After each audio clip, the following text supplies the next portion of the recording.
જરા રોકાઈને સાંભળજો.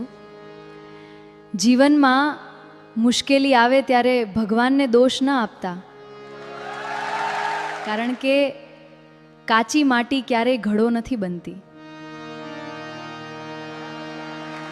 પહેલા કુંભારના હાથથી ઘડાય છે,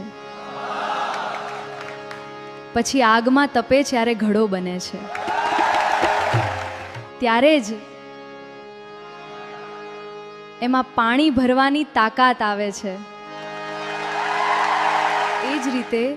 એ જ રીતે જીવનની મુશ્કેલીઓ પણ તમને તોડવા નહીં, ઘડવા આવે છે.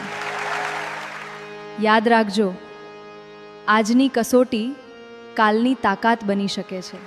કારણ કે ભગવાન જેને કંઈક મોટું આપવાના હોય એને પહેલાં સહન કરવાનું શીખવે છે. હર હર મહાદેવ.